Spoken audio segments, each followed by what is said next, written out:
আজ দিনটি ছিল শুক্রবার। একটু দেরি করেই ঘুম থেকে উঠেছিলাম, কারণ শরীরটা একদমই ভালো ছিল না। সর্দি ছিল, জ্বর জ্বর ছিল, কোনো কাজ করতেই ইচ্ছে করছিল না।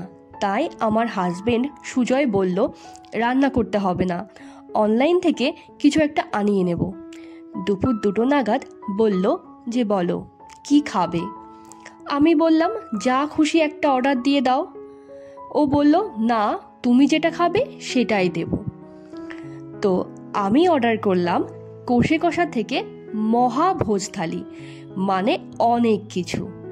একটা থালা নিয়ে নিয়েছি, এবার সাজানোর পালা। এত কিছু দিয়েছে যে সাজানোই শেষ হচ্ছে না।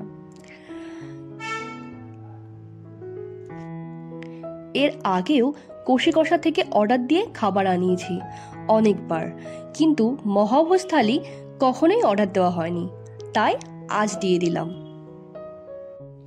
বরাবরই বাঙালি খাবার আমার ভীষণ প্রিয়। কষে কষা থেকে প্রথম খেয়েছিলাম দীঘায় গিয়ে, তার স্বাদ আজও মুখে লেগে আছে। তবে সত্যি বলতে দীঘায় যে খাবারটা খেয়েছিলাম সেই রকম স্বাদ কলকাতার ব্রাঞ্চগুলোতে পাই না। বলা যায় যে অনেকদিন পরেই কষে কষা থেকে অর্ডার করছি। একটা থালা নিয়ে নিয়েছি, এবার সাজানোর পালা। এত কিছু দিয়েছে যে সাজানো যেন শেষই হচ্ছে না। চলো, এবার কিন্তু আমার সাজানো হয়ে গেছে। কি কি আছে তোমাদেরকে একটু বলি।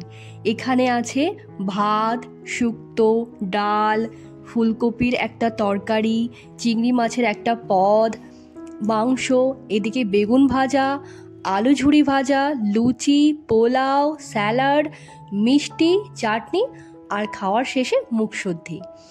আর হ্যাঁ, পাঁপড়টা কাগজ থেকে খুলতেই ভুলে গেছিলাম। এত কিছু যে শেষই হচ্ছে না।